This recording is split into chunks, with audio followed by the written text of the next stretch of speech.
Welcome to Jerez in the southwest of Spain. This is day two, the final day of the World Finals. After 2 days of racing that claimed the Asian, European and North American Championship, 4 days of track action in all, and it's now down to the sharp end. This is the first of 2 races here today. My name is Bruce Jones. I'll be joined by racer Stuart Middleton to talk through the action. And this first race is for the cars running in the AM and Lamborghini Cup categories. And it looks like we've got a couple of cars missing, maybe down towards the back of the grid. But just to explain, the first day of the World Finals, they have a race, and if you win it, you take 15 points, down to 1 point for 10th. There is a point for pole. I'll come back to that shortly, because it could be critical. But it's the combination of the score from yesterday's race with the one we're about to have, starting in just under a quarter of an hour. And then, of course, we will join them together and we'll work out who is the world final champion in AM and in Lamborghini Cup. And right now, we're looking down at the front end of the grid. And I think maybe, with no further ado, we'll go down and see what interviews we can gather before the racing gets underway. So if Dakota's got anyone lined up, that will be fantastic, but it's certainly starting to bubble down there. And we're looking forward to a fantastic 50-minute race with a driver change in the middle. It's busy, busy, busy down there. Just to reiterate, we've got the AM class from all 3 championships, the Super Trofeo from Asia, the Super Trofeo from North America and Europe. So a packed grid of cars. Great to see so many people getting down there and taking a look at them. But right now, the people with the bragging rights, the ones on the front row, Paolo Bilieri for Autosport Racing and Renaud Kuppens from Boots and VDS. And it's worth pointing that Paolo is running in the junior class, if you will. He's in Lamborghini Cup, so he could be heading for 15 points in that. But you never, ever know what's going to happen. So don't count your chickens before they've come home to roost. The Super Trofeo, such a strong championship all around the world. We had 83 cars from the 3 championships coming here to play, and we certainly had a mix. Thursday was wet, Friday was drying, Saturday and today Sunday all dry here at the circuit that last held the World Finals back in 2015. Air temperature 18 degrees, track temperature 19. That's fair and comfortable, and humidity. But let's go down, because Dakota has got some news for us from the grid. Yep, down on the grid. Another fantastic day for Lamborghini. The last race, race 2 of the World Finals 2024.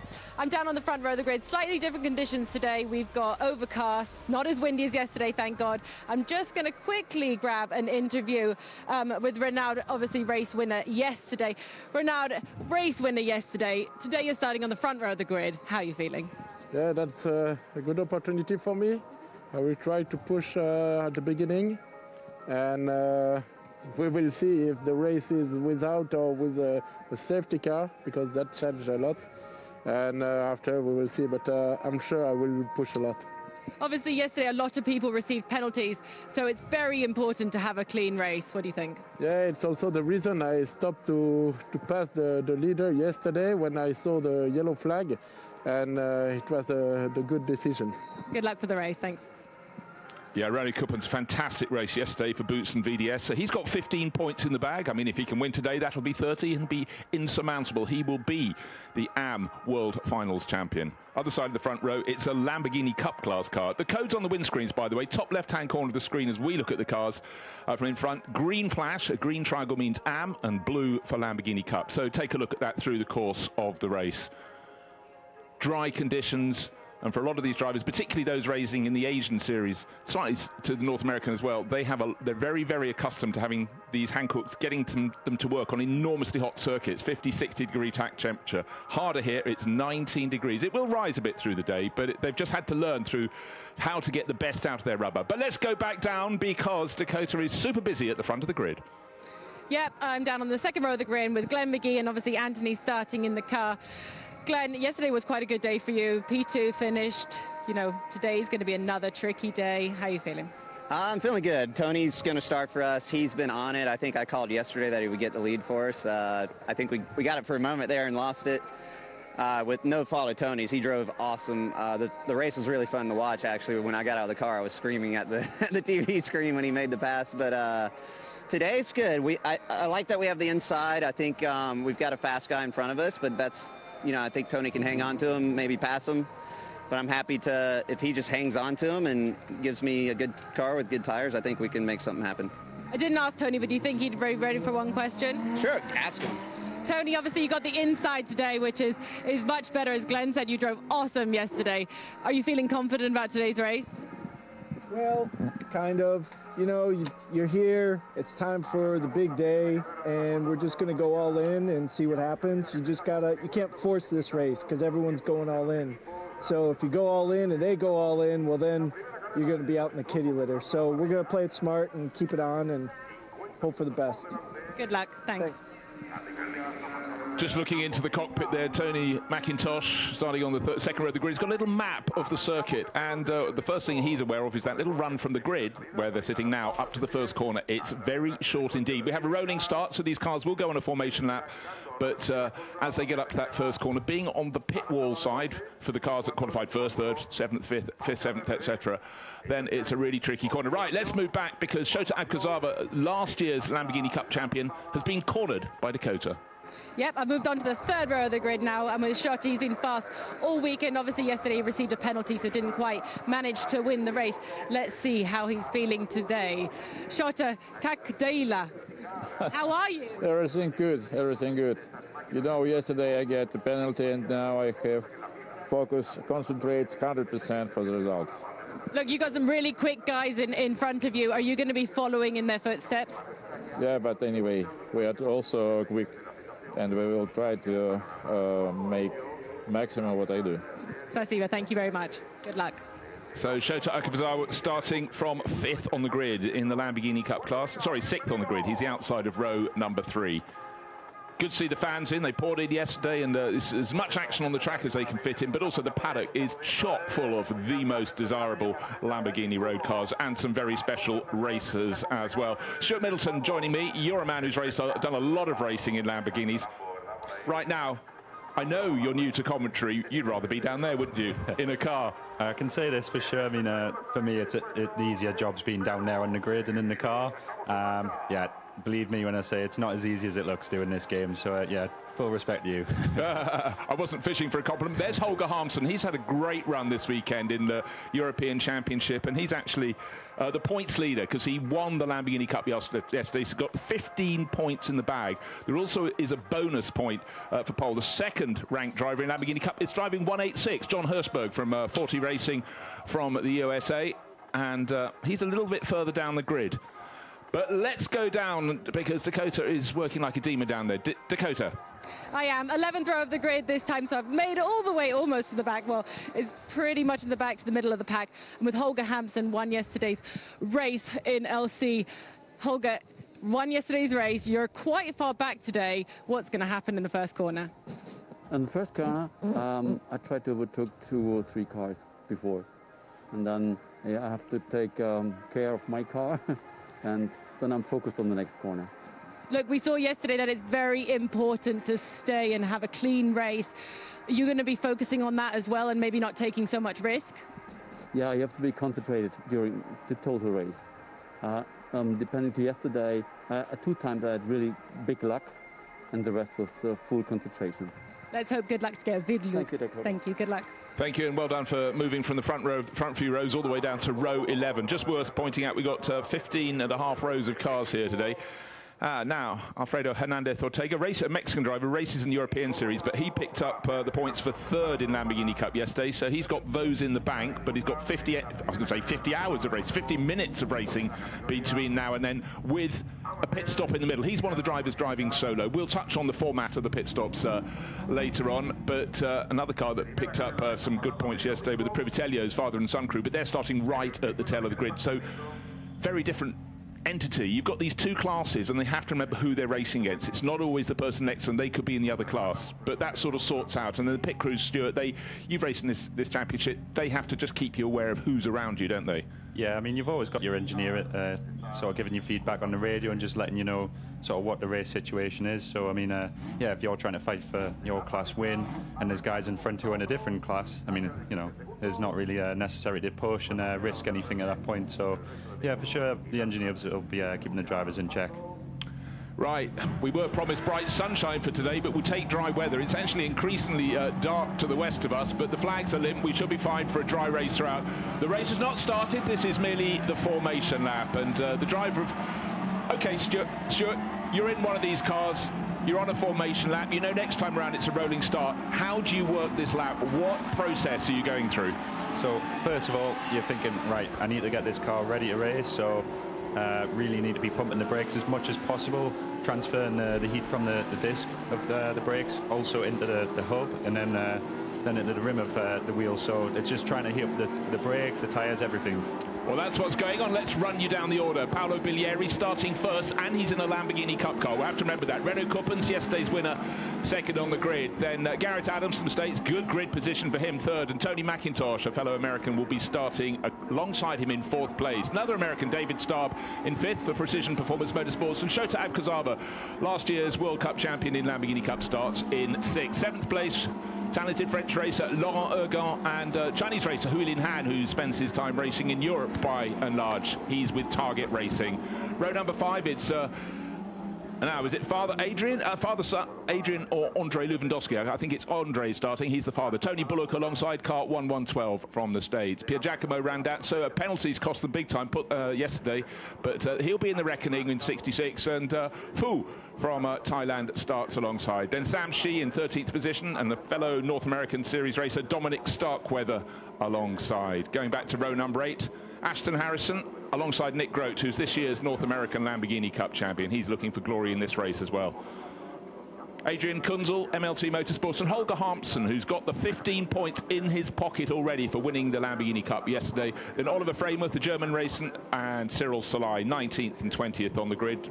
5.5 more rows to go. Let's go back to row number 11. John Hirschberg, second in the Lamborghini Cup at the moment. He's got 12 points. Alfredo Hernandez Ortega, who's third. He's got 10 points in the pot. Then Rodrigue Guillon, 23rd on the grid. Sylvain Doms alongside him. He's on the grandstand side.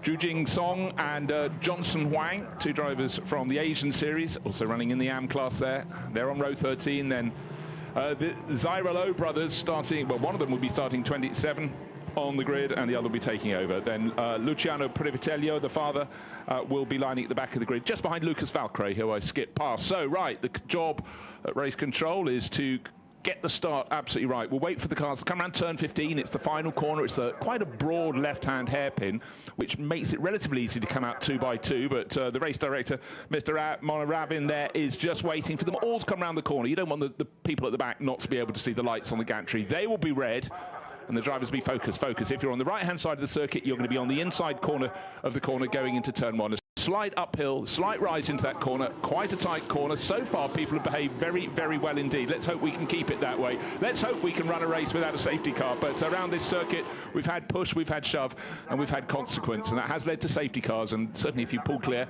as the Urus has, let's hope that if anybody does make a break at the front, they're allowed to keep it and get going. So, right, all eyes, not on the prize yet. It's all on getting the start right. So round the long, long left-hand hairpin, there they are. Dry conditions, which will certainly mean you've got a little more width on the track, if you understand what I'm leading towards. So waiting for the last few cars to come around the corner when the Privitello car is in straight line, which it is now. The lights go very quickly to green. Fantastic start from Paolo Bilieri in pole. Renaud Kuppens, yesterday's winner, tucks in. The 66 Lamborghini is going out the inside and gaining about 3 places. That Pier Giacomo Randazzo, but unfortunately he's spun around. I think that's Shota Abkazava he's tipped around. That's last year's Lamborghini Cup champion, who was going so well yesterday and got a penalty.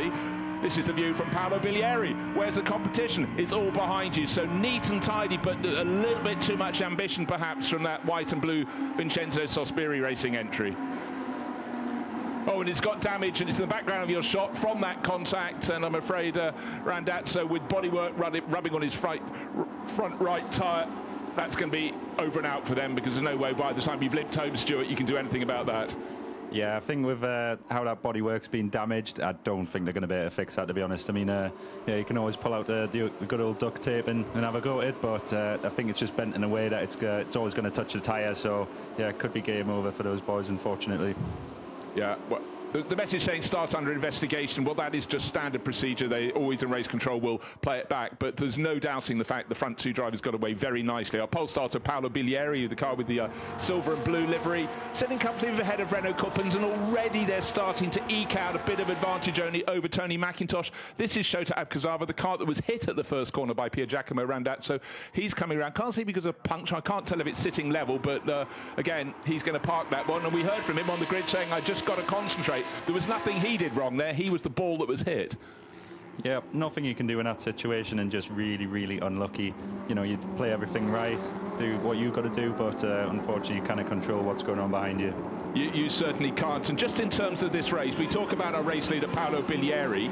He's also leading the Lamborghini Cup class, and he's got 11 cars between him and the next in class, but that's to Holger Harmsen, who won the class yesterday. So although he's down in 12th, if it stays like this, he picks up 12 points. He's the champion.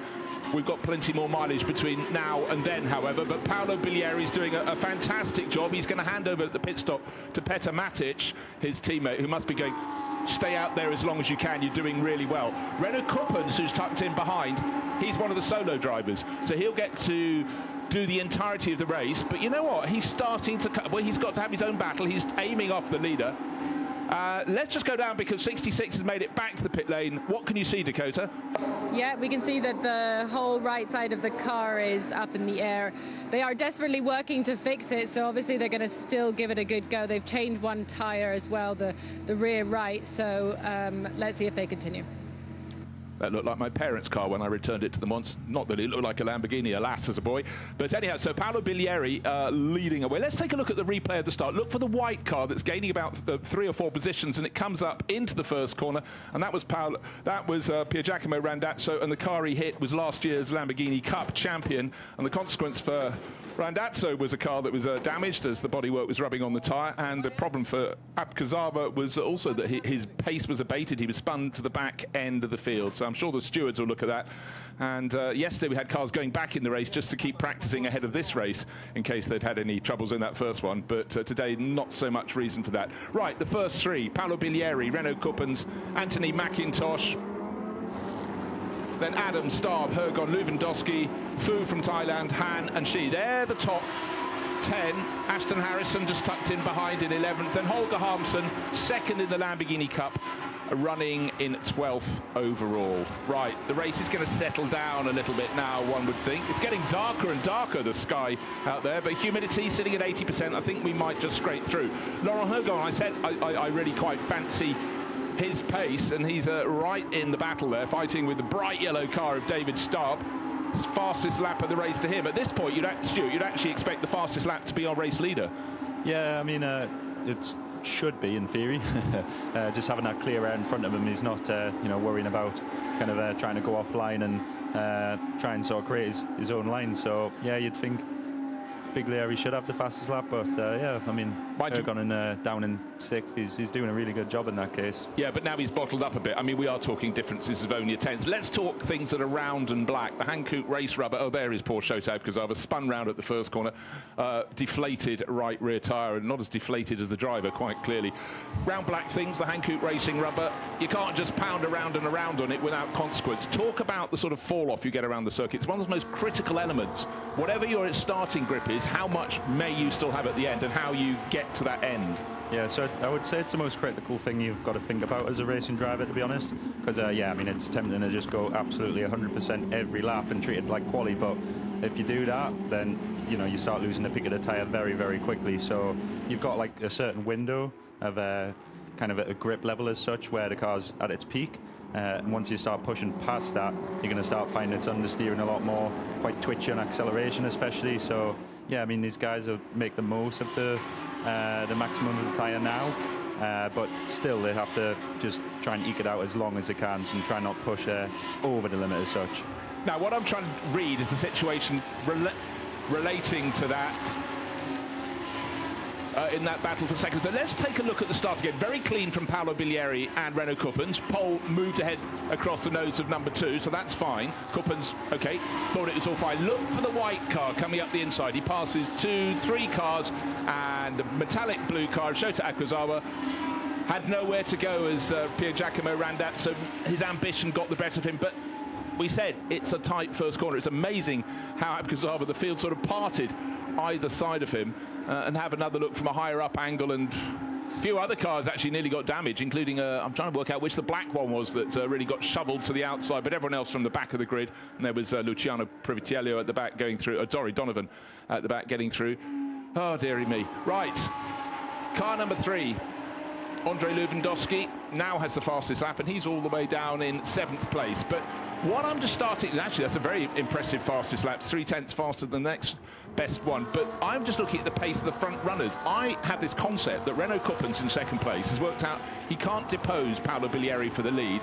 He's got a bit of pressure from Tony McIntosh behind him, and I think he's playing the wise game. We're talking small elements here, Stuart. I might be wrong in my supposition, but he knows he's doing the race on his own, and he knows he wants some tyre life at the end. But then, of course, if you've got a lot of the end of the race is, say, run behind safety car, your tyre life isn't as critical, is it? Yeah, I mean, at this point, he's just thinking, right, you know, what can I do to secure my position in this race? And yeah, that might mean just going back over a little bit, just creating a bit more of a gap to Bilieri, just to look after those tyres, because he knows at the end he's going to have to use them where it counts. And obviously the result is the most important thing. So yeah, I mean, it's not going to harm his race for sure at this point, just biding his time and just looking after those tyres. Getting very, very busy. The fantastic battle. The bright yellow car is David Stark. Tucked in behind is Laurent Hergot, and the back of that trio is Andrei Lewandowski with son Adrian waiting to take over later in the race. They're sweeping through turn 4 in the background behind them. Huilin Han next in line. Sorry, I beg your pardon. It's the car from the Thai team, YK Motorsport, and it's Fu Decathlon Fuakaral. So, right, let's have a look. But we have to think about the points as well. Just running through, coming into this race, the driver who's running second has plenty of points in his bag. 15 points for victory yesterday. And if he can carry on in second place, as he is at the moment, with 6 cars between him and the next car in line, 12 points, that will be more than enough added to 15 to take the title. So Holger Hampson needs to keep out of harm's way, stay where he is. He's got the pace, he's got that buffer, and we saw in some of both of yesterday's races where people had a buffer to the next car in class, and then suddenly the buffer was down from 3 cars to 2 car, 1 car, and then in the second race yesterday the consequence came when one of the drivers ended up off in challenging someone they didn't really need to. They weren't fighting, they were in a different class. But you know, you drivers, eh? Yeah, it's never easy, never straightforward. But yeah, I would say Hampson in this position he's in now, he just needs to stay cool, stay calm, and yeah, just, you know, keep the position that he's in. You know, he doesn't need to take any major risks. And that's quite close, getting some rubbing there, but rubbing's racing, I suppose. It is. Neither of those are really. That was the Lewandowski car number 3 at the back of Laurent Hergon, but they're not really at the sharp end of the points in the pro class. And just remember, the driver in second place, Renaud Kuppens, he's still just half a second down on the race leader. He's got 15 points in the bank from yesterday, and so he can sort of afford not to try and overtake Paolo Bilieri. They say rubbing is racing in certain quarters, and there's a fair bit of rubbing here, because Lewandowski is certainly trying to reshape the tail end of Laurent Hergon, who must be going, give me a break, get off my tail. NASCAR style, just a bit of a bump drafting. Yeah. So this is turn 5. It's a corner that goes on and on, but it has consequence because your exit speed is vital. It goes on to the longest straight of the circuit, which is down the slope. You see them dropping down the incline there, and then up to turn 6, which ought to be an overtaking place, but really you need a car in front to be a fair bit slower than you, because it's not the longest of straights, and it's also not the tightest of hairpins, is it? So you sort of got the possibility of a couple of lines there. Yeah, it's a bit of an awkward corner. It's not like a traditional hairpin where, you know, you can go really deep and kind of veer it off. You know, you've got all these different lines that you can take that kind of give you almost the net sort of same lap time coming out of the corner. So yeah, I mean, in terms of the fight, it's yeah, really difficult to kind of measure and sort of pick your line there. Just interesting little, oh dear, we've got the first fall. Car 205 has taken a tumble. It's getting darker and darker. I hardly even see my notes in the commentary box. That the Zyra Lowe brothers, Fortis Racing, run for them by Absolute, and that is off in the dirt. Will that lead to a safety car? Because when a car is sitting sideways in the gravel, it is often considered to be a danger. What it won't do, if it does come out, is cost our race leader the lead, and it doesn't matter even if it backs them up, because his lead was only 0.6 of a second. So we have had races where someone's galloped away by 15 seconds. That all comes back. But look, Lewandowski waved yellow flags as they go up towards turn 1, and safety car. Not surprised. Any second now we'll see another yellow car. There it is, yellow and black, and it's been making its way up the order for Haziq and his brother Harry Zyra Lowe, but alas, going no further. So that will have to be hauled out. And I must say, Stuart, the work that the marshals have done with their rescue rescue vehicles have been very, very tidy here over the course of 4 days. There's Adrian Lewandowski having a bit of a smile. At least that's confirmation which a Lewandowski's in the car. It's his father, Andre, who's been pushing so hard in that battle for 6th place. But he must be feeling slightly anxious, because that has been very close in that fight with Laurent Ergon. Right, this is the face of Paolo Bilieri. Concentrate, concentrate, look for any other peril. And at this point, when you're running behind the safety car at a bated pace, it does give you a chance to just look and see if anybody's hurled some gravel onto the circuit at a corner and just assess things. But you'd rather be racing, because we've talked about this before. When you're there, you're better off racing at 100%, aren't you?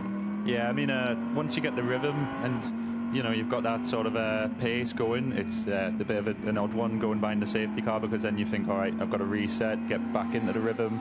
And but yeah, at the same time, it's good, because then you can sort of have a look around the circuit, see what's happening, maybe you know, look at the TVs on the track if you want, just to see where your competitors are. But yeah, I'm sure you'll be excited to get going again.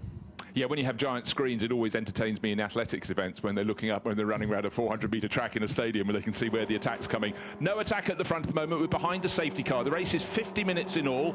We've just got 12 minutes under us, but as soon as car 205, the Zyra Low car, is pulled away from the gravel up at turn 1, then the race director will say, OK, you can turn the lights out on the light bar on the top of the safety car that's leading the field around. At the moment, it's just turning through turn 14 ahead of this car, the race-leading car from Autosport Racing, with Paolo Bilieri at the wheel. Yesterday's winner is tucked in behind Renault Kuppens, and his job is to get as close as he can to Bilieri when Bilieri dictates the restart. Wow, some very funky helmet designs. This is Garrett Adams from the States.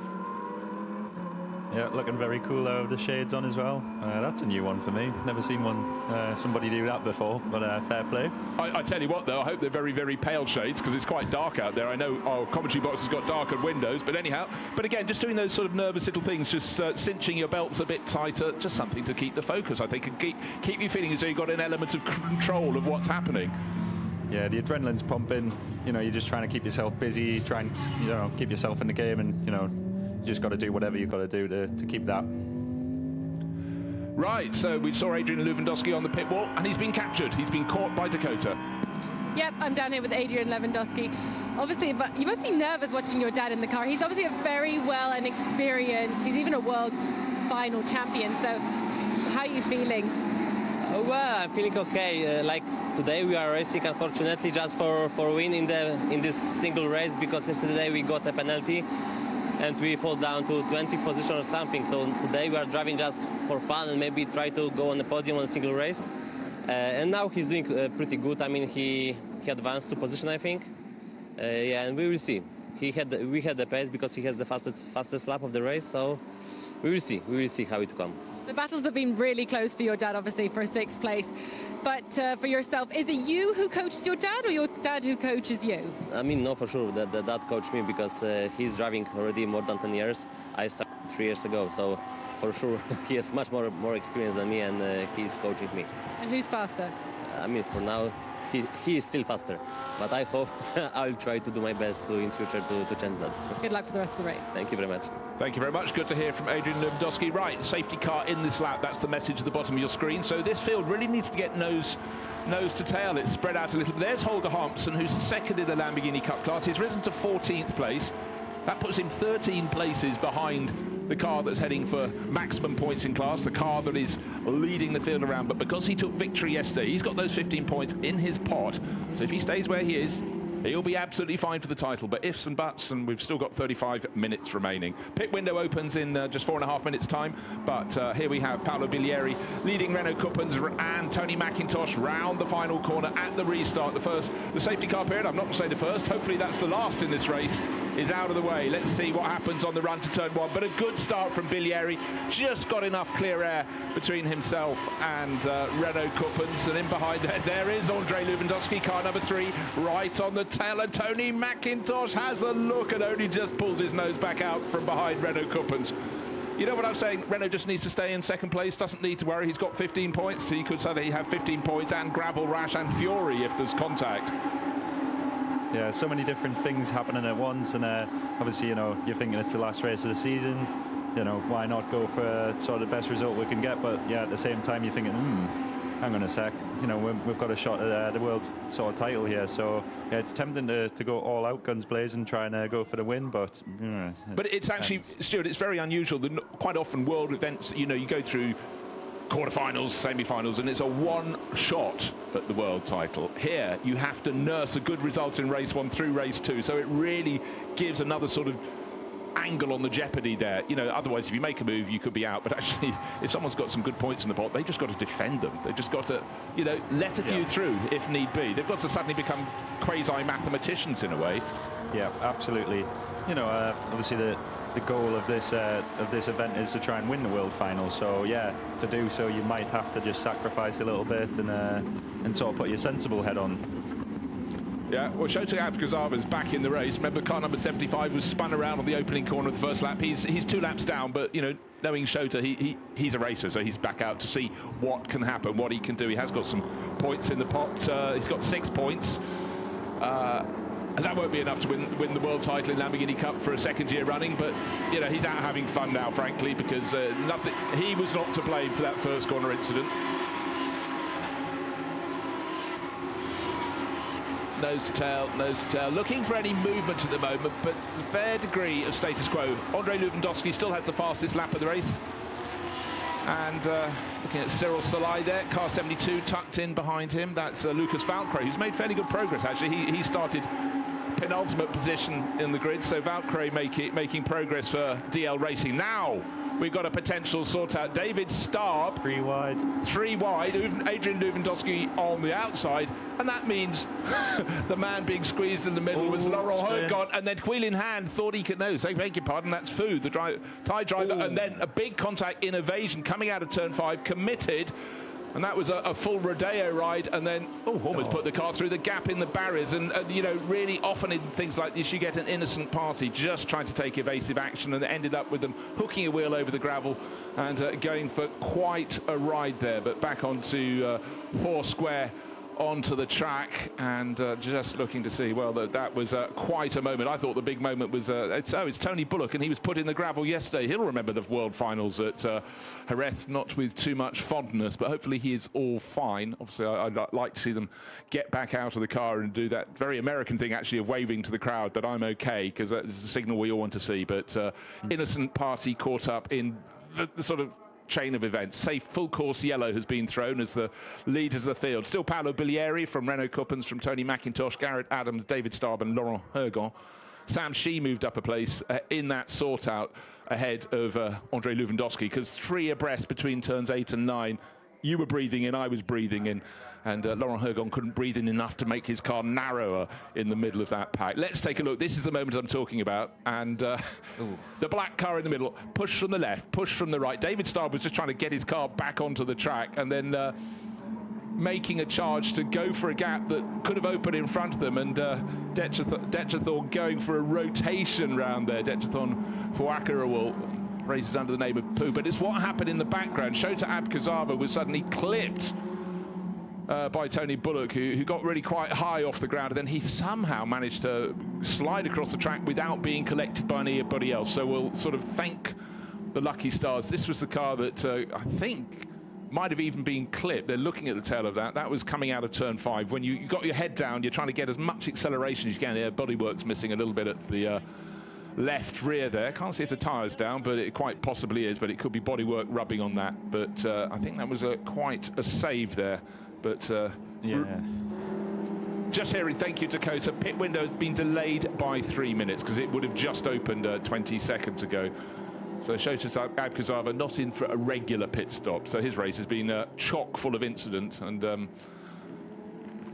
it won't be the way he'll remember it. But you know, 12 months ago at Vallelunga, he took the Lamborghini Cup title. So look, let's look at that graphic on the left-hand side of the screen. Paolo Bilieri, car number 32, going past the scene of the accident there, still leads the race, leading the Lamborghini Cup class. He's got to hand over at some time, but not just yet, to his teammate. Renault Kuppens will come in and hand over to no one. He'll have his pit stop. Okay, now is the time, as Tony McIntosh sits behind him. Renault Kuppens is running solo. And if you haven't been with us for the past few days, the minimum pit stop time from pit in to pit out, including the pit stop, is 86 seconds. if you're running solo, there is nobody swapping with you, you're coming back out, your pit stop is 3 seconds longer. Bear in mind, 3 seconds at the moment with the field after a safety car could lose you 4 or 5 positions, I would think. So this is sort of not the dream scenario for a solo driver. If there's going to be a safety car, have it at the start of the stint, not just before the pit stop. So this could be very costly. However, Renault Kuppens has the 15 points from yesterday for winning the race. But he could be shedding 5 or 6 points by losing a few positions. That will be in his mind. Suddenly he's going to have to remember all his maths. But so it's cruel timing. But I guess in his situation, you know, will it still be safety car in what, 1.25 minutes time? These things, we talked about it, things being pivotal. But I mean, you really got to think of these. Holger Harmsen, though, he's also running solo, and he's the driver who's leading the Lamborghini Cup class. So both the AM leader and the LC leader have got this sort of difficulty that their pit stop, they're going to hope it's sort of under not full racing circumstances, is not going to hamper them too much. But I think particularly for Harmsen, the next cars are quite a few places further back in the Lamborghini Cup, so he may be all right. But I really feel for Renault Kuppens and Boots and VDS, this is not possibly the moment they wanted. And we're green again. Green, and the pit window's not open yet, so they're going to ham around here and try and stretch it as much as they can. Great to see the fans recording it all. I hope they're watching the race in real time as well. But Renault Kuppens has decided quite fancies the lead. No, Paolo Bielieris has been round the block before. Not coming up the inside on my watch is clearly his message. Tony McIntosh again tucked in behind, and he's got Glenn McGee probably champing at the bit to come out and play in the car that's running in third place. Yeah, it was unlucky for McIntosh yesterday. Obviously involved in the last lap sort of incident. So, yeah, I'm sure today he's going to be really, really determined and be looking to recover. Yeah, but he loves it so much that he's also racing in the Pro and Pro-Am race as well, and he took the Pro-Am victory yesterday. The pit window is now open.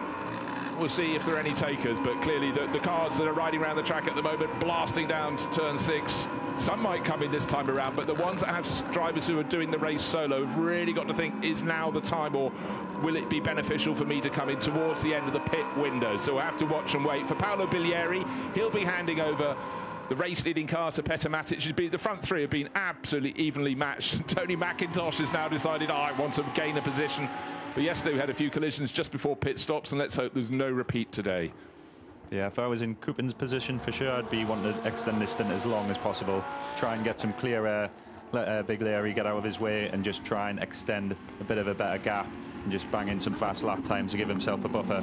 Yeah, but what he will know, knowing this series, knowing Paolo Biglieri and his teammate Petter Matic, is Biglieri is the quicker driving in that pairing, so he's going to stay out right until just before the pit window comes to a close. So he's not really going to gain any advantage there. But what they are doing, bear in mind these cars were all nose to tail. Tony McIntosh comes in from third. The first 6 cars have really stretched out their advantage incredibly quickly after the safety car. So maybe it is just buying them that element. Another car coming in behind is David Starb. He's the first of the solo pit racers to come and have a pit. Remember, his pit stop will take 3 seconds longer. Could be a few laps until everybody's made their pit stop, come out, and we've seen how they knit together. How unfortunate, a near empty pit lane, and your pit garage is immediately behind a car that's parked. So the blue car coming in lost out a little bit there. Car 147 was the one that was slightly delayed there. So that was Dominic Starkweather. Right, first 2 cars, they've shaken off that pesky Tony McIntosh. Bit of pressure off the tail of Renault Kuppens now. What can he do about the race leader? It's astonishing how far they've cleared. In the background, Garrett Adams coming around the corner behind him. Laurel Hergon, remember that black car with the gold flash? It was the one that was the meat in the sandwich a handful of laps ago. Now he must be going, God, this is great. Room to put my elbows out.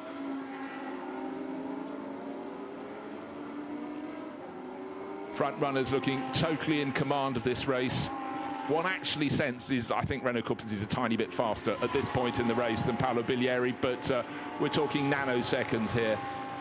But he's bottled up behind him. He'll have to accept it. At this point, though, Stuart, of course, when you're bottled up, you just have to put that frustration to one side. Otherwise, you just push too hard in the wrong places, and you do that thing you're trying not to do, which is taking life out of your tyres. Yeah, if I was in Kuppens' position, yeah, the best thing for sure would be to get a move done, try and get in front and get himself a bit of a gap. But yeah, just looking at how close the lap times are, I don't think that's going to be quite an easy task to do. So to be honest, at this point, you just need to follow him and go with him. But oh, he pulls into the pit lane. Yeah, but what he's suddenly remembered, good grief, that car in front wasn't in my class. It was the Lamborghini Cup class. So in he comes.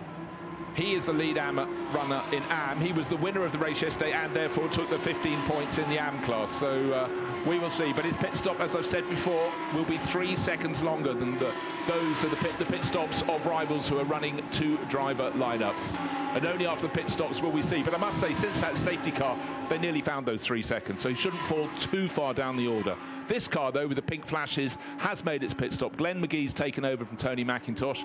In the background, the yellow car of David Starb. He ran solo, so he's lost a bit of ground in that battle. But, you know, there is clear track between them. Other cars will insert themselves into that gap after their pit stops. The big question, I guess, Stuart, is how many? That's the unknown answer. Right, Renault Coppens sitting, waiting. His pit stop from pit in to pit out cannot be 86 seconds. Well, it can, but you get a penalty. It has to be 89 seconds. So Boots and VDS being absolutely plain to him. They've got the lollipop in front of him. Do not move until we raise this board. Nice empty pit lane behind, so no confusion with other cars coming to interrupt the flow.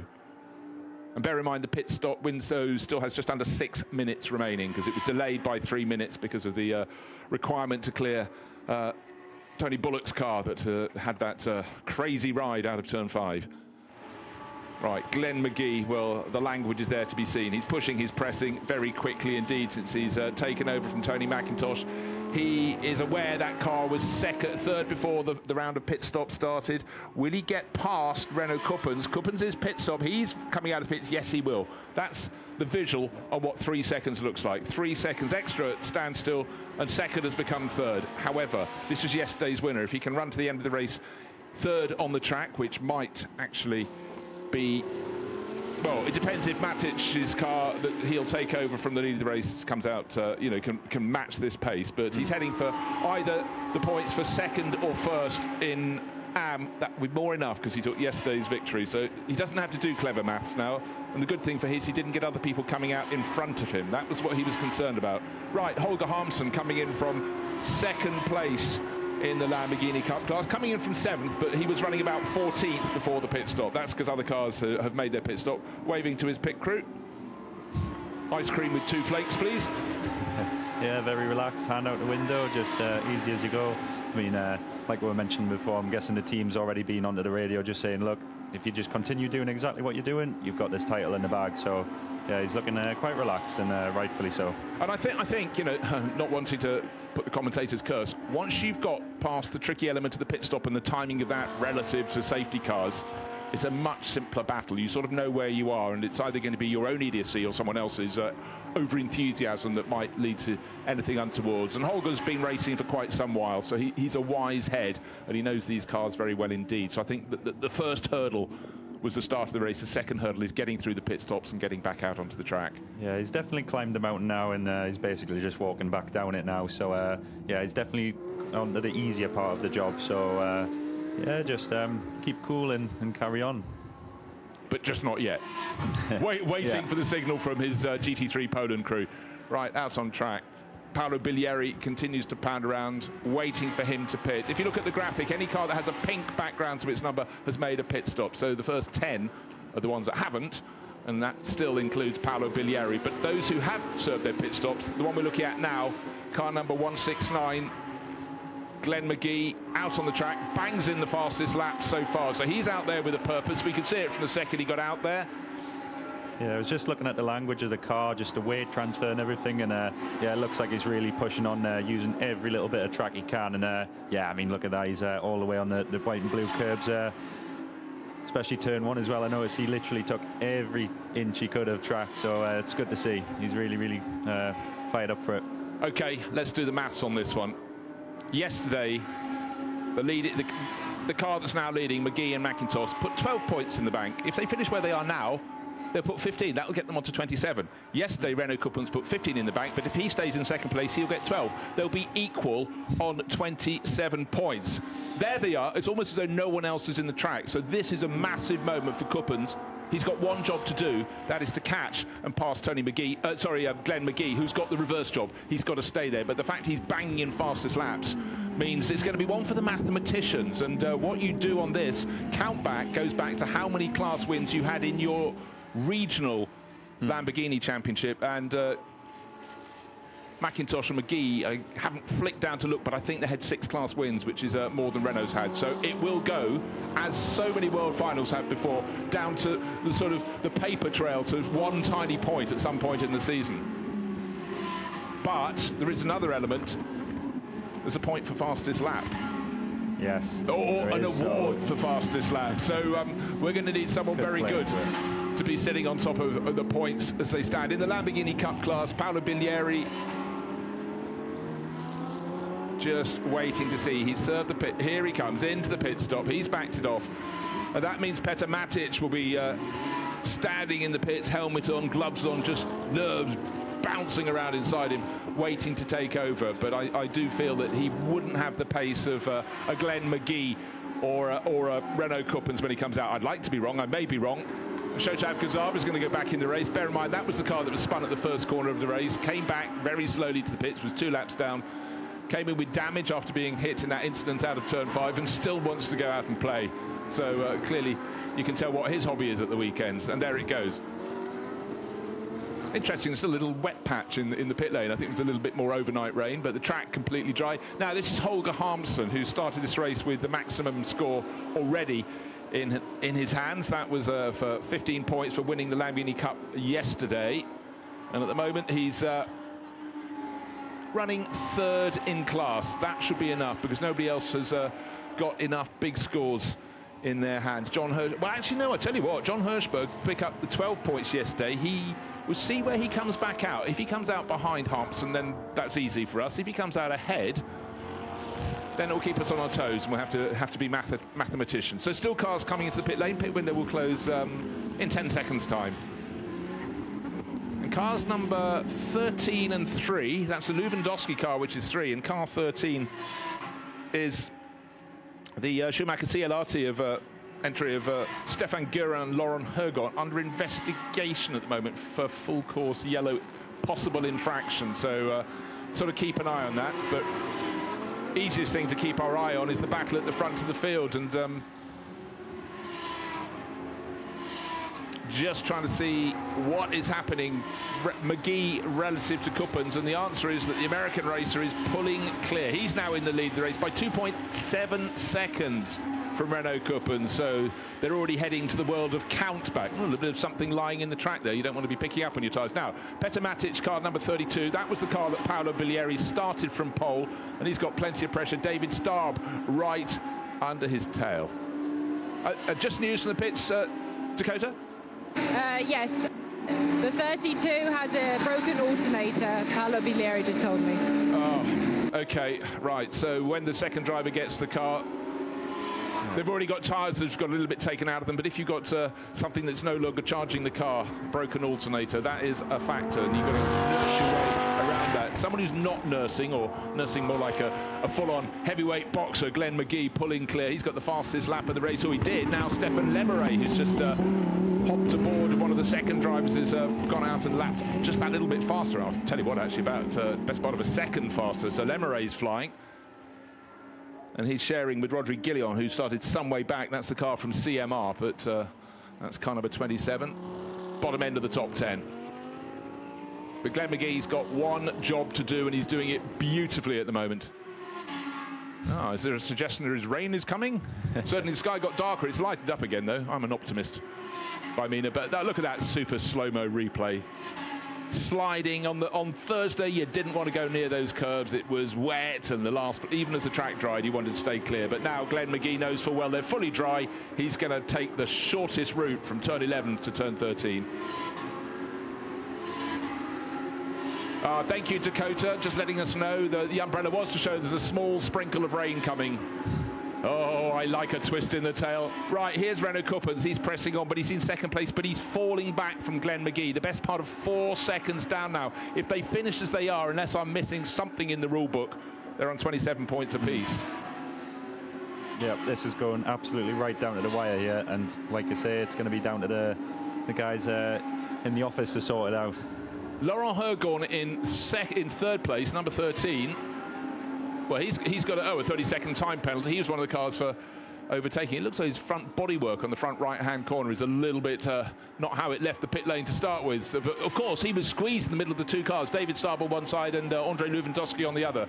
But he and the Lewandowski family car, this one, which is running in fourth at the moment, have got their comeuppance, unfortunately. So 30-second penalties. That will drop them down the order. Does that really help anybody else in a championship battle? Not necessarily. Actually, sometimes when you've got one of the players suddenly removed, but in this case, they didn't have lots of points in the pot from before, so it might affect the minor placings. But the simplicity of this battle at the front of the field is Glenn McGee is pulling clear of Renault Kuppens, and if they finish as they are, they'll be on an equal score. But I'll wait for someone clever to put a graphic up to let me know if I'm right or wrong. But from my simple maths, if you add 15 and 12, which is the scores you pick up for a win or a win and a second place, then you'll get to 27. 3.9 seconds for our race leader. Nah, no longer. 4.3. Renault Kuppens has no answer at the moment. And what have we got left in the race? 13 minutes. So you'd say even if Tony McIntosh put very hard in the car that's now leading the race on the tyres, Glenn McGee's pushing very hard. I think they should have enough in hand. But if he was just trying to make an escape, you don't need a 4-second lead. If you can open out a couple of seconds from a driver who hasn't been able to sort of feint and dive and get close to you, that ought to be enough. But I think Glenn McGee's doing it because he's confident in the car. And don't forget, though, if you do have a safety car period, all that lead just suddenly goes and you've taken the life out of your tyres. But you can't rely on predicting a safety car's coming out. No, but I think as long as McGee can be like, you know, about a 10 for 2 faster than Kuppens in second, then yeah, he's getting the job done more than well enough. So yeah, to be honest, the team should be on the radio just saying, okay, there's no risk, no panic, just keep this pace, don't need to do anything crazy. Yeah, he'll want the fastest lap, though, just a matter of pride. Right, just that very moment as you were speaking, Holger Hampson went back into the lead in the Lamborghini Cup. He's moved ahead of Petr Matic. Remember, car number 32 was leading the race, was handed over to Matic, but it's got that problem. The alternator's not working, so he's struggling. And in fact, he's just fallen to third in class. American Lamborghini Cup champion Nick Grote has moved through, but Holger Hampson got the job done yesterday, has got the job done today. And another driver trying to get the double is the driver of this car number 2, Renault Kuppens. But alas for him, he's falling away. 4.5 seconds down now, so we just don't know if he's got any answers to the questions that are being asked by the driver of the car with the pink nose. Blue and black as well, Glenn McGee. 4.6 seconds clear this time around. Has it gone out? Has it gone down? I think it might have actually. Let's just wait and see. It has gone out. 5 seconds. Another half-second gain there. So he's putting those laps in, lap after lap, looking very, very smooth indeed. It's great, this gathering of the clan, Stuart. You get the Asian series races, the North American series races, and the European ones. They race on very different circuits. The same car, they have to get used to the tyres, have to get used to the circuit, have to get used to the temperatures that are different to what they race to. And it's on a track that's very, very technical to race on. Just finding a few more raindrops on the lenses of the cameras around the circuit. We had the occasion on Thursday where it was raining at, say, turn 6, but not here, just to make things difficult. Yeah, it's honestly, it's reminding me of Spa right now. Yeah. It's you know, you're getting rain and just one corner and another, and then totally sunny and dry in another. So yeah, it's not making the job too easy for sure.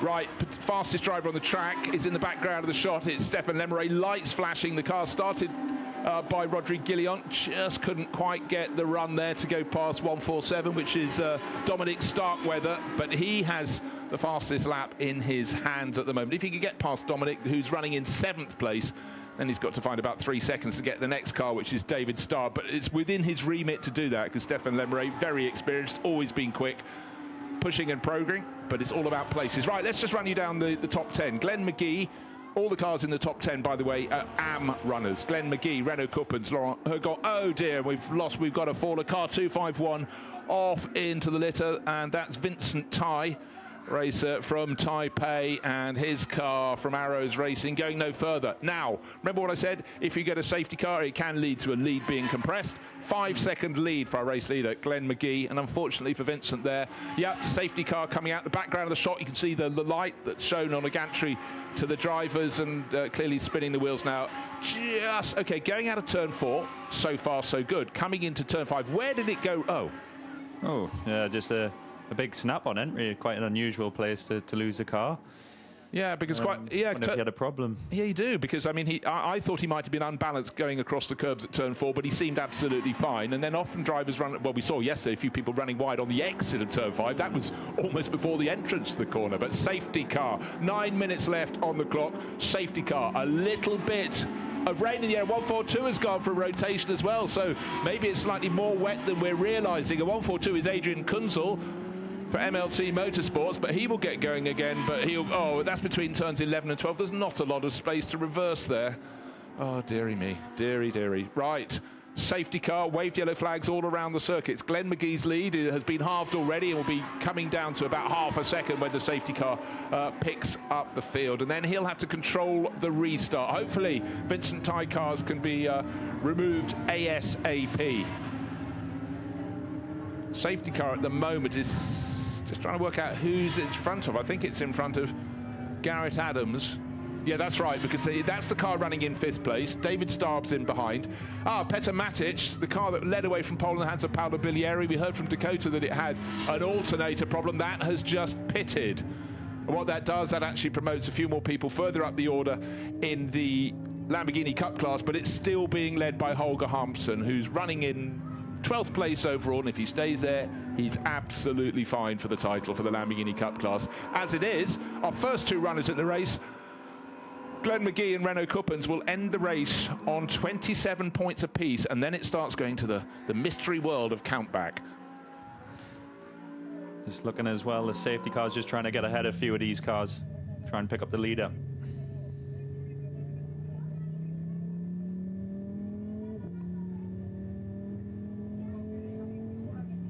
So, there is the race leader. There is the safety car.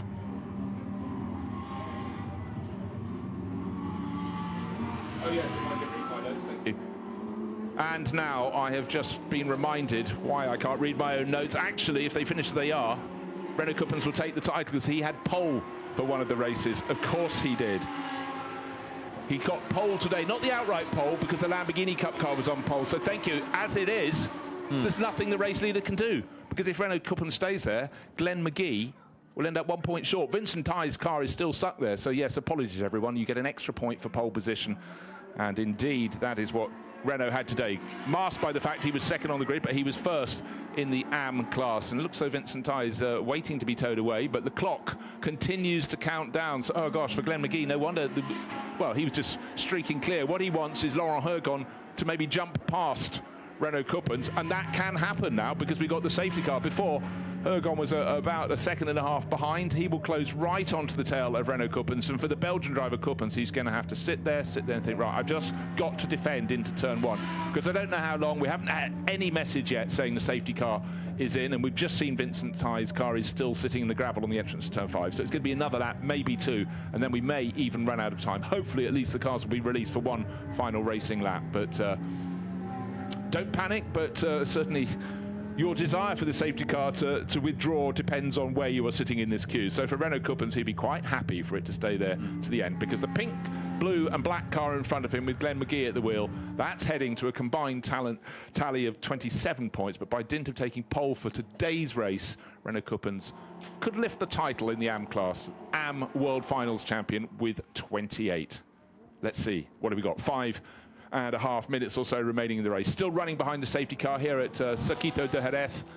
And it's been a cracking race. Really unfortunate for the car that led away from pole in the Lamborghini Cup class, Paolo Bilieri, just as he had alternator problems and his teammate Petar Matic went out and came back in, has gone back out onto the track, but clearly looking for some form of repair, but it's not the sort of thing you can change in the blink of an eye, so nothing will happen in the race. But they ran well. Paolo Bilieri can be very proud of his opening stint. The lights are still on top of our safety car. Windscreen wipers having an occasional flick there as well. So that means he's continuing as he comes out of the penultimate corner for another lap. We're into the final 5 minutes of this 50-minute blast. The 50-minute blast with a pit stop in the middle and a safety car period here or there. Yeah, more cars having a quick flick of their blades. It's always that question, the first time, am I going to put my blade across the window, or am I just going to try and let the water blow over? But once you committed to that first sweep, you have many more, don't you? Yeah, that's it. But you kind of don't want to put the wiper on at all if you can avoid it, just because you know, there's any dust and debris that you've collected through the race and you try to wipe it and there's not enough water on the windscreen, yeah, it just sort of smears it all over and it's awful. So yeah, I'd be trying to avoid putting it on if I was in this position. You can on the safety car because you're the guy dictating the pace, but anyhow. Right, let's take a look. Glenn McGee's tucked in behind. Renault Kuppens, I think he ought to start getting a little closer. We're still waiting for a message about whether the safety car will be in this lap. So the safety car driver doesn't have to turn the lights off on his roof bar until really the final handful of corners. Normally it's any point on the second half of the circuit. Still looking for messages about when it may come in, and all the drivers are going to have to react to when Glenn McGee puts the hammer down. Hopefully they'll all see whether the lights are on or off. Confidence, there's no such thing in confidence in this sport. Anything can happen. Right, cars weaving around, trying to keep the heat in their Hankook Racing rubber. Glenn McGee leading from Renault Kuppens. If Kuppens stays in second place, doesn't get passed by Stefan Guerin, then he should be fine. I kept talking about Laurent Hergon. I thought he'd be given the car in entirety, but it's Guerin doing the second part of the race. Andre Lewandowski handed over to son Adrian. We heard from him. He's running fourth. Garrett Adams fifth. David Starb sixth in the cluster of American racers. Dominic Starkweather eighth place. Stefan Lemeray, driver who could maybe gain a place or two, and then completing the top 10, Huilin Han and Graham Doyle, who took over from Ashton Harrison. But it's an American Series racer at the front. Car number 169 from Wayne Taylor Racing. Tony McIntosh started it. Glenn McGee is going to finish in it, but the car behind from Boutsen VDS, the Belgian racing team run by the Boutsen family, could, by taking second place, take the AM title. Further back down in 12th overall, Holger Hampson, well, he's heading for a second full handful of points, so nobody would toppling him. There's Vincent Tai. He wished he was in the race, but he's out. But that was an unusual one, so he's quite sad there. But just maybe that little bit of greasiness that came with the start of the light rain. Quite a strange one, but yeah, suitably angry with himself. Oh, the frustration. Yeah, it's not a nice thing to happen for sure. I mean, like we saw, he lost the car on the entry to the corner, so yeah, maybe just took maybe a bit too much of a stab at the brake, but who knows, could be anything. It really could. Right, turn 14 to 15. That means the safety car is going to take them round. It looks like the end of the race is going to be behind the safety car, because behind the safety car they're lapping at about 2 minutes and 50 seconds, or 2 minutes and 40 something seconds, and we have less than that remaining on the clock. Looking for any further messages. Really, the only message of any note recently has been that cars 13 and 3 are going to have 30 seconds added to their time for overtaking during the full course yellow procedure, and those are the cars of Guerin and Lewandowski running in third and fourth position. So Garrett Adams will be promoted to an outright podium. David Starb to fourth. Dominic Starkweather to fifth. Yeah, willing it on. There's nothing you can do. You're in the pit lane, but that's the Boutsen VDS crew and their driver. This driver, car number 2, Renault Kuppens, he was delighted with the work yesterday. Sort of kept his head while some of those around him were slightly losing theirs, and he's about to be rewarded big time. This will be the biggest win of his career if he can bring it to pass. But as we appear to be ending this race under safety car conditions, we'd have loved a restart, but that extra point for pole position, well, that's been a gift. But he was the one who made it happen. Right, accelerating down from turn 5. The race still not over. Still got 48 seconds until the checkered flag could be brought to be offered. Safety car in this lap. So maybe we're going to squeak one racing lap. How are you reading that one? It's going to be very, very tight, because just looking at the clock there, we've got 30 seconds remaining. So I don't know if they're going to make it, to be honest. Could be checkered flag on the line here. Yeah, certainly. Only the very, very quick get round, and that's GT3 Poland crew cheering for Holger Hampson, waiting for him to come round. I think he's absolutely safe whether we restart or not. Likewise, Renault Kuppens in second place. Surely is safe as long as he stays there. Will the race restart? They're going up towards turns 9 and 10 through turn 10 now. There is Holger Hampson, surely heading for the Lamborghini Cup title. And there we are. Do the counting. Turns 11, 12, 13. We've reached the end of 50 minutes. Let's wait and read. Safety car in this lap. That's all we can tell you. Will they be allowed to go for a further lap? The clock has got to 50 minutes. Safety car in. He has done his job. He's done everything required of him. And Glenn McGee will be on the radio saying, are we getting will we restart? Will we not? Will we? Just needs to know, needs clarification. But the field is absolutely bunched. He's not doing anything untoward, he's going to lead them around. There are many ways you can dictate a restart, but he's going for it now by holding the whole field up and then hammering it out of turn 15. So it looks as though we are going to get one final racing lap. Everyone's having a look. No, the checkered flag surely will be there. Yes, indeed. Those permutations, you just had to be convinced. I expected the checkered flag, and there it fell. But for the drivers, they're not always fully conversant. The engineers, you say, always talking to them, always explaining how it is. And Boutsen VDS, delighted for their man. Second today translates into the title in the AM class. And in the Lamborghini Cup class, 10th place at the end is good for Holger Harmsen to go. That's a double, that's 30 points, thank you very much. And the title is his as well. So GT3 Poland and Boutsen VDS are the happy camps. So congratulations to all who made it to the finish. And it was a tough race. So the World Finals AM winner, Renault Kuppens, Boutsen VDS, and I'm sure he is now doing that thing called breathing out. I mean, for him, he wasn't under too much pressure. He'd done the hard yards, and his most likely challengers, Shota Abgazar, had taken out at the first corner of the race, and that made life a whole lot easier. And bear in mind, there were a few penalties that dropped people down the order at the end, including the cars that finished third and fourth.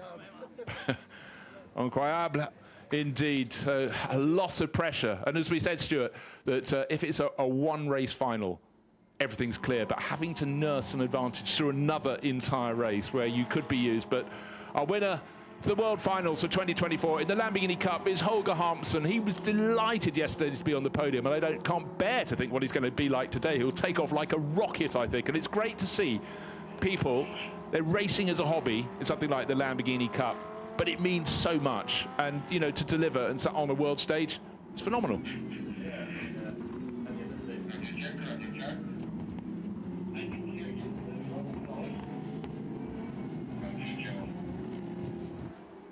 So bring it home, Holger Harmsen there, finger in the air, #1, job very well and done indeed. So he can relax now, only for a short while. He's got to start celebrating. Windscreen wipers still beating a little bit. We did have that tiny flurry of rain towards the end just to keep the drivers on their toes, but actually bar Vincent Tai going for a spin, everybody had sufficient grip, but they would have been wary. They'd been looking at the clouds around the circuit. It's suddenly getting darker and darker for them out there. But for Boutsen VDS, started on the outside of the front row, but importantly took the point, the extra bonus point for pole in the AM class, because it was a Lamborghini car class on pole. Renault Kuppens is now taking out wrestling, it looks like, and the joy from Boutsen is clear. But for Renault, oh, the Belgian driver carrying the national colours of black, yellow and red on his helmet will be very proud indeed. And likewise, Holger Harmsen, the German racer, who's taken class honours in the Lamborghini Cup. Class honours today and class honours outright to be the Lamborghini Cup champion for 2024 in the World Finals. Oh, nice words there from Glenn McGee. Great race, and it's good to see that sort of fellowship between drivers, Stuart. Yeah, absolutely. You know, at the end of the day, we're all in this together, and it's you know, crucial to be sort of a sportsman at the end of the day, because you know, going into next year, going to be the same challenge again, same guys you're going to race against more than likely. So yeah, it's always good to see that respect between the drivers. Yeah, well, it's great to have had you alongside me, Stuart. Thank you very much for joining me and making your commentary debut. Got stuck in almost as much as the drivers did. So until next year, perhaps. No, pleasure. Thank you very much, Bruce. Cheers. Cheers. Well, we'd love to be out there as racers. I mean, you are one. I only ever dreamt of being one, but that's what happens if you win races and titles. There's Holger Harmsen. Good thing he's not particularly heavy, so you can stop. Actually, why don't you throw him up onto the podium? That's the answer. So let's go down and here. Dakota is with Renault Kuppens, who I think has reason to be happy. Renault, obviously, congratulations. I mean, world final champion. How does it feel? I mean, I know you didn't win the race, but you're still the world final champion. Yeah.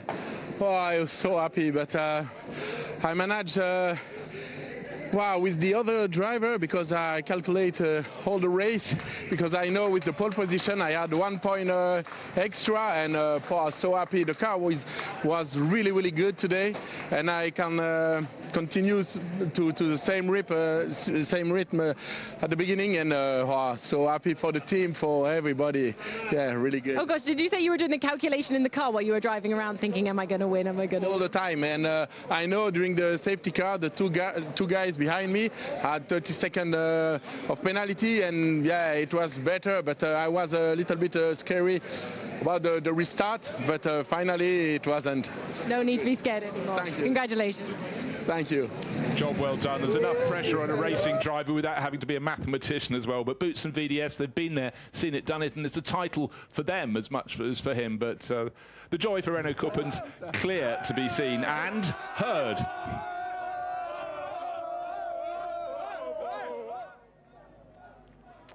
Hard work for the cameraman there, trying to get in there but not get in there, if you will. So as close as it could be for Glenn McGee and Tony McIntosh, ending up 1 point by dint of not getting a point. Here is the champion, though, in the Lamborghini Cup, Holger Hampson. I'm sure Dakota's about to pile straight in there. Holger, congratulations. Yes. You know, yesterday you were surprised that you won the race, but today you are a Lamborghini Cup champion. Unbelievable in the World Final. It really is my first time to be Lamborghini Cup champion, and yeah, my team, my radio, they didn't tell me my position, and I just don't want to know it. And then when I see the checkered flag, they cry on me, hey, we did it twice, we did it twice. I said, what? Unbelievable. Yes. This is one of the biggest achievements of your racing career? Yes. Yes. It's one of the biggest achievements in my racing career. And how happy? Yeah, thanks to my team, thanks to Lamborghini for that great brand here. So it's my day, my day. Congratulations, and we've just missed the rain because I can feel the drops coming heavy down. Congratulations. Thank you.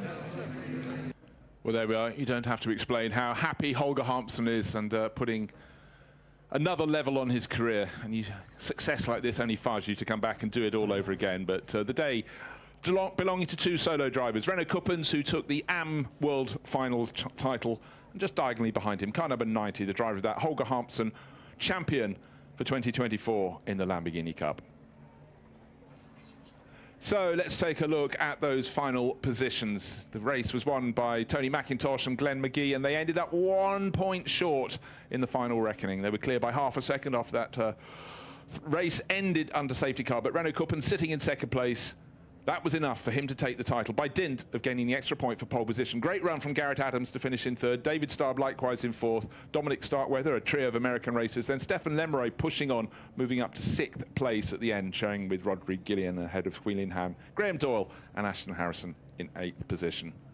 We had a few fallers, but we got through the race very cleanly indeed. And that little flurry of rain just arrived as the cars were in those final laps. They'll be quite relieved that that didn't add an extra complication. But hats off to Glenn McGee and Tony McIntosh for winning the race. But it was the driver in second place, Renault Kuppens, who landed the title. We'll see him up on the podium shortly, or perhaps beforehand in the room behind the podium, just starting to realise that he nailed it, got the job done today here at the Circuito de Jerez. Let's take a look back at some of the highlights of the first race. That was for the AM and the Lamborghini Cup class.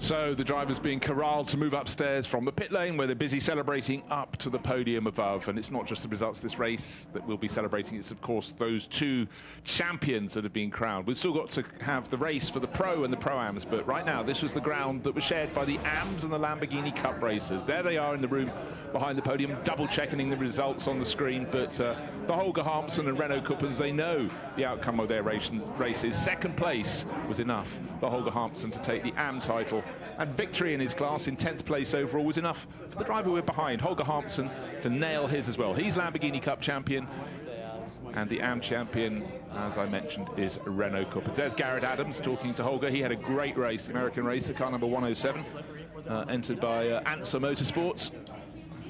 Exchanging notes about was it slippery out there on the circus. So, drivers about to go to the podium for their final time. Actually, maybe not Tony McIntosh, because he is also racing in the Pro and Pro-Am race as well later today. But in third place, Garrett Adams heading out for Answer Motorsports. Third place for him today in the AM and Lamborghini Cup race. So the drivers urged to leave the room behind and then come out onto the podium. The cameras will be there to greet them. Here comes Garrett Adams out there with the bright orange boost. Second place, Renault Cuppens. Not only second, but the AM champion for the World Finals for 2024. And victory today for Tony McIntosh and Glenn McGee. They'd have enjoyed it, but it wasn't quite enough without any bonus point. They ended on 27 points outright, whereas Renault Cuppens took 28. Good to see the sportsmanship there as well, as first Tony McIntosh, then Glenn McGee go round and compliment this year's champion.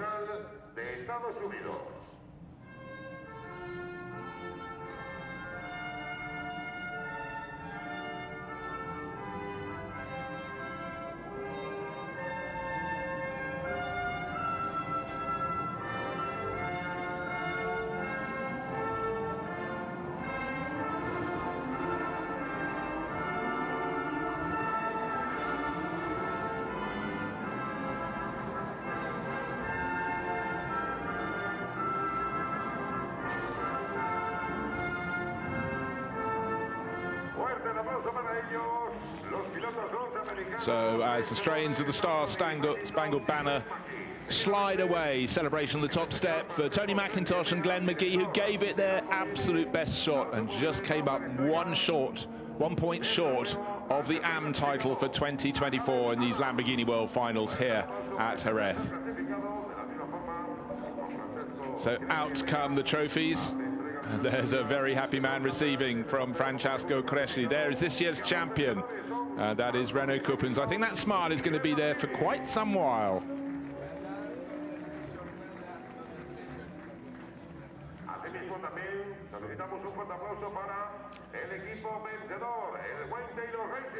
And now what tends to... Oh, there we go. We get the different styles up on the podium, certainly styling it out on the top step. And also the teams get a trophy too.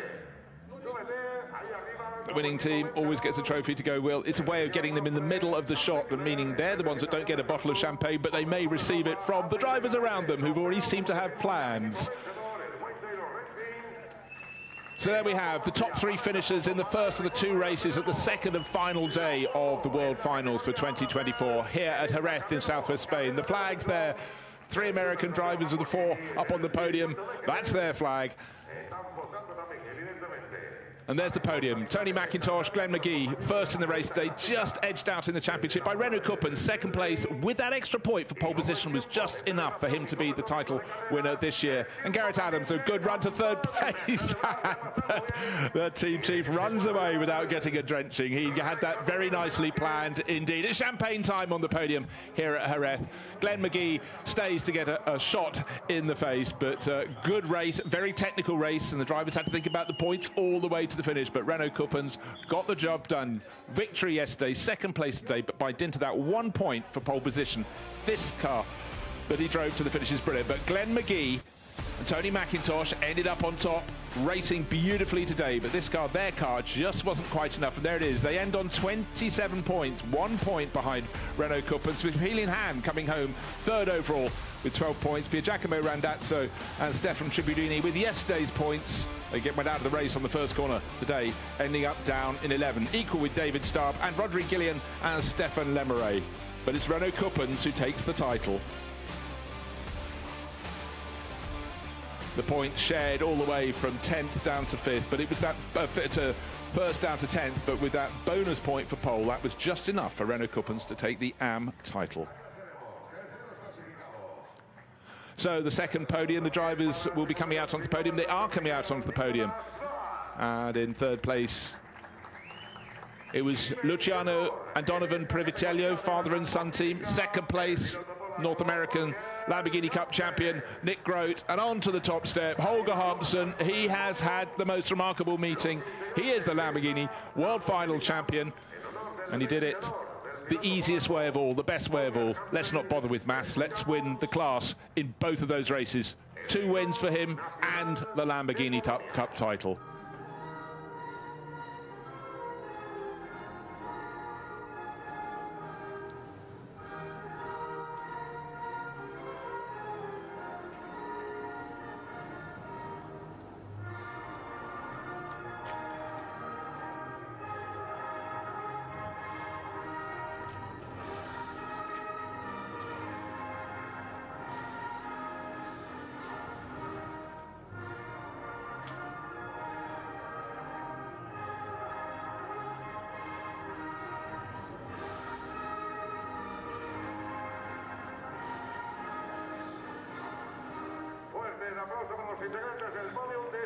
So that was the Polish national anthem, because Holger races for GT3 Poland. As that fades away, it's time for the full podium presentation. And Holger's going to remember this meeting yesterday and today in particular with great fondness, because they've given him his first big title, the World Finals Lamborghini Cup class. All his. Nick Grote, what a meeting he's had coming over from the States. But Holger Hampson up on the top step. The Privitello family to his right, or his left, obviously, as he's looking at it, but trophy high. Holger Hampson, Lamborghini Cup champion for 2024. His day is done, his race is run, and he's got the title he came here looking for. And the team was certainly not slow to celebrate down in the pit lane. I feel that one could run and run for them this afternoon. Still one more race, of course. The big one, the Pro and Pro-Am race, is coming up starting at 14:40 this afternoon here in Jerez. It's a dry day, for which we will say thank you after the rain on Thursday. And let's see how that one unwinds. But this is an event for mathematicians as much as racers. But Holger Hampson did it the easy way. The best way is to win your class both times. Then no one can topple you. And that is precisely what he did. So Holger Hampson on the top step, Nick Grote on the left-hand side of the screen, then Luciano and Donovan Privitello, father and son. They're going to get the spray going ASAP, and Holger Hampson will not mind one little bit. He's got what he came for. He's got the Lamborghini Cup World Final title, and that's something that will take him to another level in racing. So very, very well done indeed to this man, to Holger Hampson, the German racer who has had an incredible meeting here at Jerez. Drivers are often quite loath when it's all over to leave the podium. It's great to be up there. So let's take a look. This is his car, entered by GT3 Poland, looking great, coming back in the shape they sent it out. He kept it clean and took another win. So there he is in the end, 10 points clear of Jonathan Hirschberg, who had another good race, came home 4th in class today. He's 2nd in the Lamborghini Cup class, ahead of the Privitellos, who end up on 18 points. Alfredo Hernandez Ortega, a good run for the Mexican. And Nick Grote, that result today, putting him 5th. But it's Holger Hampson at the top of the charts with that tally of 30 points. No one could topple him. And no wonder he is going to go home a very, very happy man indeed. So that is all from me for now, from Bruce Jones, and we'll be back later to have the Pro and Pro-Am shootout. Let's take a look back at the highlights of this race.